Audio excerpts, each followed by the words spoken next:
Well, I'm going to talk a little bit today about how this book came to be. Uh, Flowers in Their Hair in Pursuit of Vision. For at least 20 years, I had the idea of writing a book about the 60s. My feeling was that I hadn't read a book like the one I wanted to write, and what I wanted to write was something that epitomized kind of the average experience of what it was to be a hippie in the 60s. Not that anybody's experience was average. I think we all thought of ourselves as having quite unique experiences, but there was a similarity among the things that happened, and that there were several themes that pervaded the era that strongly influenced everybody's experience. That certain things happened that were unique up to that time. There was the advent, for instance, of psychedelic drugs, and I think that everyone kind of thinks of the 60s in that light. But equally important, I think, was the advent of the birth control pill, without which there wouldn't have been the same kind of sexual revolution, as it was called. And the third thing was really the Vietnam War, which hung like a dark cloud over everything else that was going on. It was on the nightly news in a way that I think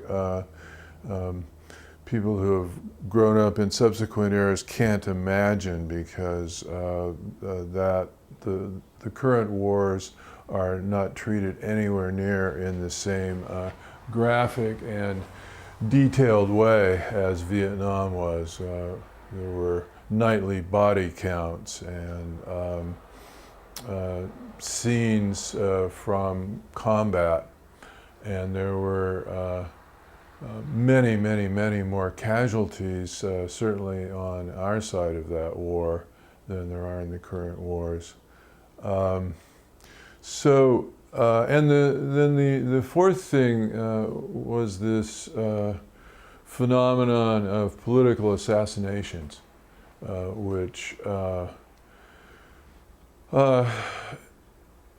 each one of those kind of sucked the life out of the hopefulness of the era. That there was a sense of, we're going somewhere, we've got some goals in mind, and we might actually reach them. And then our leaders would be summarily dispatched by an assassin, and we were left with the frustration is too mild a term. It was anguish and outrage that followed each of those, and the way in which Martin Luther King, for instance, had drawn together the issues of civil rights and equal rights for all, and the manner in which that was being compromised by the war, was extremely important. I remember hearing that speech and going, at last we have one of the big people saying what we all believed, that this was all together. And so there was this odd kind of combination of, on the one hand, we were experimenting with consciousness in a way that had not been possible to nearly the same degree previously, with the psychedelic drugs, the LSD and so on. And to my mind, the most important part of that was opening some doorways into spiritual awareness that had, I think, previously just nobody even thought that way or had that experience. There was a a sense in which, oh gosh, you know, those Asians, those Buddhists, those Hindus, they might actually have some wisdom. Not to mention the Native Americans and the other nature-based peoples. And this was revolutionary for the times. It seems kind of, at this point, a given, you know, like, of course. But in the 60s, coming out of the 50s, it's hard to imagine what a closed society and how closed-minded the religions and any sense of other spiritual practice was. And this was really opened up somehow.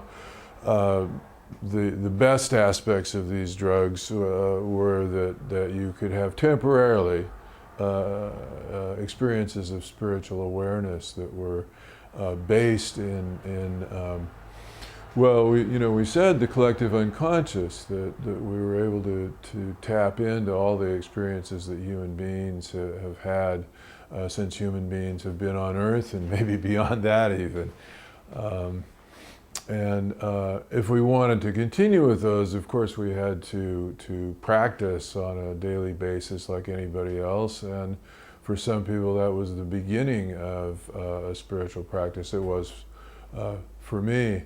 By the early 70s, I was practicing meditation on a daily basis, also got into Tai Chi, and I don't consider myself unique in that. The other people that I know from those times found something that attracted them, appealed to them, and was sufficiently motivating to go with a daily practice. I've been writing poetry since I was in high school.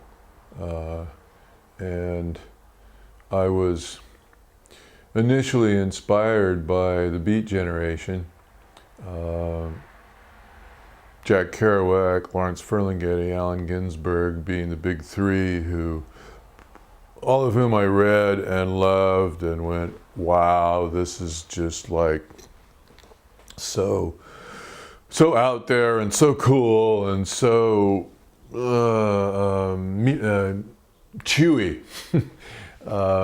You know, it's tasty.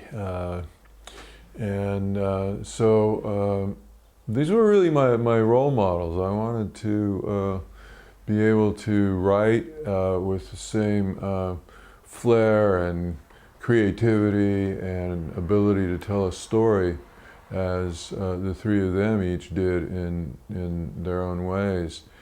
And I really stayed mostly with poetry for a long time. I think it was hard for me to write longer pieces. A poem would come to me and I could write it, and within a few hours I'd have a finished product and be able to go, wow, this is great. When I began to think about writing a novel, it was daunting. It was like, this is like sustaining effort around the same project for months at least.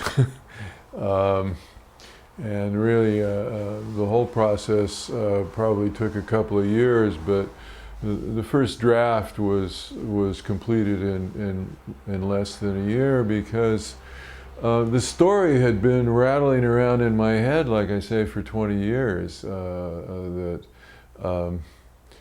lot of it being things that I had experienced, things that people around me had experienced, and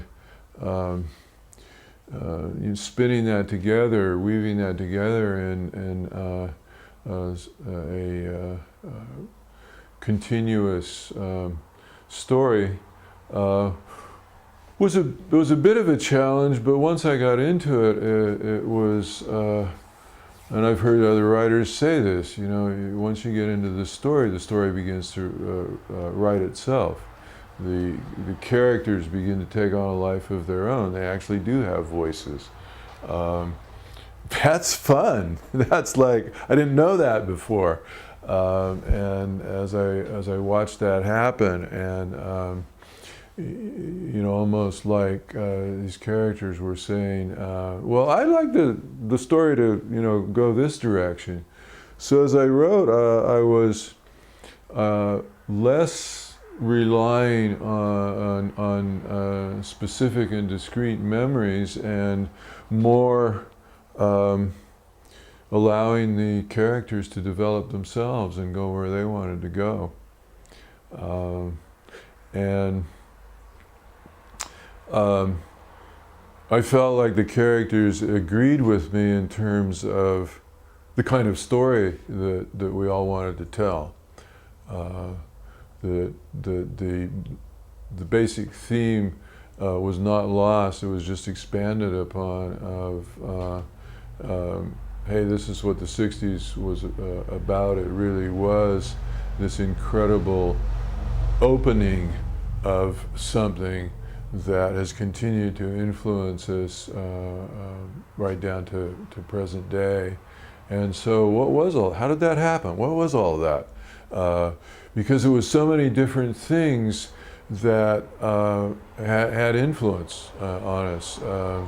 That some days fighting for justice was the most important thing, and other days figuring out just how to have fun, how to have the greatest joy. That was the main goal. And another day it would be this kind of spiritual and artistic awareness, like we're opening the doors of perception, to use Aldous Huxley's term, and we really were at times. The writing process itself, obviously influenced by Kerouac, but I can't write like Kerouac. Kerouac was a particular kind of crazy, which it turns out I'm not. This is a guy who, I think he might have been actually manic depressive, because, he could sit in a hotel room and put a roll of butcher paper in his typewriter, and so that he didn't have to change sheets, and go on for hours, even days, just type, and I can't do that. I'm more like Hemingway described his process. Kind of disciplined, get up in the morning, write for a few hours, try to get couple of thousand good words each day, just an approximation, and be happy. And as it worked for me, I was able to clear a couple of mornings a week from my other responsibilities, and those were pretty sacred. Those mornings I got up and got myself together and got to the computer and continued the story from wherever I'd left off. And that really worked for me, and I'm continuing to write that way. Pretty much 3-4 hours is a good stint. I sometimes feel like, I could keep going, but it's starting to become an effort. And I guess I believe it shouldn't be that much of an effort. Yeah, you got to work at it, but you should still be having fun. I think that all forms of art in the indigenous mind, the purpose was to connect with spirit and to experience joy. I kind of believe that. I do believe that. I continue to write. I'm working on a second novel right now, later era. It goes from the mid-'80s up until present time. What happened to these hippies who are now senior citizens? And what happened in the interim? I've been writing poetry since I was in high school. I continue to write poetry. The inspiration comes and goes. I was recently on a Vision Quest trip in the Sierras, and There was quite an outflowing of poetry, and this is the last piece that came out of that experience. It's titled, "To Be." Be content with having had the experience. Walk away, mull. Remember how it tasted and smells. So we became gods for a day. Is this a model to be followed in a world where billions are spent by people just trying to get their rocks off? Small Indian tribes battle with each other over territories, not for hunting, but for casinos, struggling to escape 7 generations of oppression. Perhaps they are hunting. Stupid white people with money to burn. Debates over the relative safety and cost of the latest solution to energy supply. Post-apocalyptic TV shows. Practice your archery and foraging techniques. Is it relevant that we were gods for one night? Souls traversing a journey of lifetimes, seeing in each other the full potential to inhabit the 6 realms and sit beyond them? No one can tell you until you've been there. The commentaries are true. The old masters were not wafting pipe dreams. They actually went somewhere and lived to tell the tale and came back, that the rest of us might have a sense of destiny and promise, to spur us on in the midst of whatever conditions pervaded present time. Because there are always conditions to be overcome, reconciled, thrown in the ocean, buried, lit on fire, or driven crazy by.